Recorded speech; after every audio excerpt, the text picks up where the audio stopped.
ప్రయోజనం ఉండదు కనుక మొట్టమొదలు మనం మాట్లాడుతున్న అన్ని విషయాల మీద పనిచేయడం కోసం ఒక సంస్థ ఉండాలి. సరే, ఉస్మానియా తెలుగు శాఖ కొన్ని ఆలోచనలు చేసి తెలుగు లిటరరీ కాంగ్రెస్ లేదా తెలుగు మహాసభ అనే ఈ పేరుతో ఈ 3 రోజుల కార్యక్రమాన్ని నిర్వహిస్తున్నది. కనుక సౌలభ్యం కోసం పేరు అందరిలోకి వ్యాపించడానికి వేగంగా సులభంగా ఉండడం కోసం రూపం అంత ముఖ్యం కాకుండా సారాన్ని దృష్టిలో పెట్టుకొని రూపం ఉంటే బాగుంటుందనే ఉద్దేశంతో మేము ఈ ఆలోచన చేశామని ముందే మీకు విన్నవించాను. కనుక తెలుగు లిటరరీ కాంగ్రెస్ ఇక్కడ మొదటి నుంచి కొన్ని అభిప్రాయాలు వచ్చాయి. పేరు తెలుగు లిటరరీ కాంగ్రెస్ ఉన్నటువంటిది తెలుగు సాహిత్య మహాసభ, ఇండియన్ తెలుగు కాంగ్రెస్ పులికొండ సుబ్బాచార్య గారు సూచించారు. తర్వాత ఇండియన్ తెలుగు లిటరరీ కాంగ్రెస్, ఇట్లాంటి కొన్ని అభిప్రాయాలు వచ్చాయి. ఈ 4 పేర్లలో తెలుగు లిటరరీ కాంగ్రెస్, తెలుగు సాహిత్య మహాసభ, Indian Telugu congress, Indian Telugu literary congress, ఈ 4 కాకుండా ఇంకేమైనా మీ నుంచి ప్రతిపాదనలు ఉంటే ఏదో ఒక పేరును ఖాయం చేసుకుంటే బాగుంటుంది అనే ఒక ప్రతిపాదన మేము ముందు పెడుతున్నాము.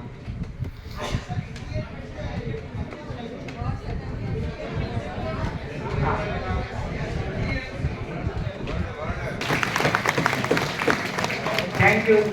అయితే మీ మిత్రులుగా మా తెలుగు శాఖ మిత్రులను కలిసి సరిగ్గానే ఆలోచించామని అనుకుంటున్నాము.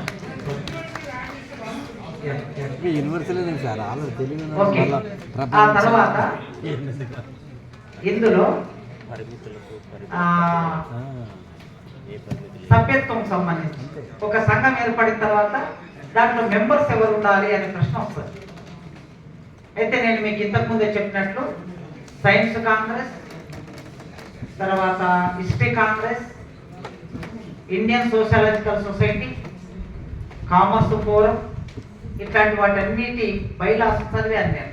ఈ ఆలోచన వచ్చిన తర్వాత అన్నిట్లలో కామన్గా పెట్టుకున్నది ఏంటంటే ఆ సబ్జెక్ట్లో పీజీ చేసి ఉన్న వాళ్ళు ఎవరైనా సభ్యులు కావచ్చు అనేది పెట్టుకున్నారు వాళ్ళు.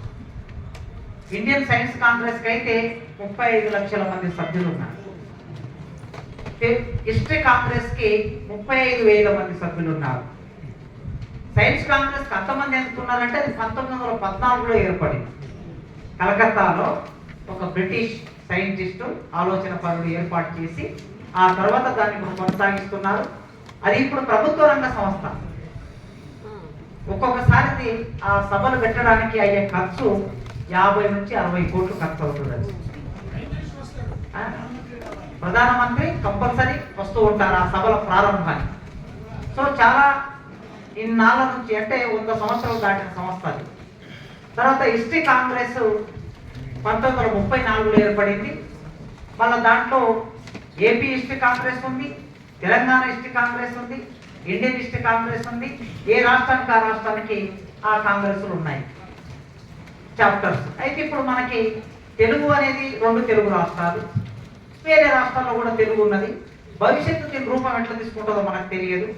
కనుక ఇప్పుడైతే వాళ్ళందరూ పెట్టుకున్నది ఎంఏ హిస్టరీ చదువుకున్న వాళ్ళు అందులో సభ్యులు, ఎంకామ్ చదివిన వాళ్ళు కామర్స్ ఫోరంలో, ఎకనామిక్స్ చదివిన వాళ్ళు ఆ సంస్థలో, సైన్స్ చదివిన వాళ్ళు ఆ సంస్థలో ఇట్లా ఉన్నారు.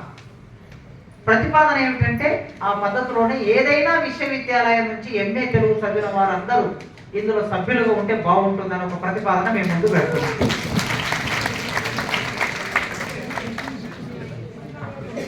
తెలుగు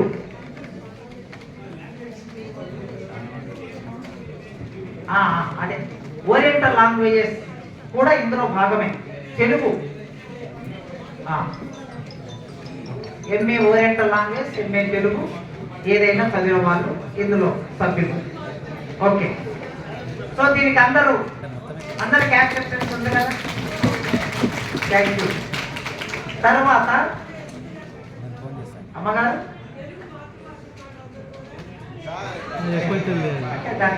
పరిమితి ఉండాలమ్మా. Okay okay. తర్వాత రెండవది సంఘం అనుకున్నాం, సభ్యత్వం అనుకున్నాం, అది నడవాలి కదా.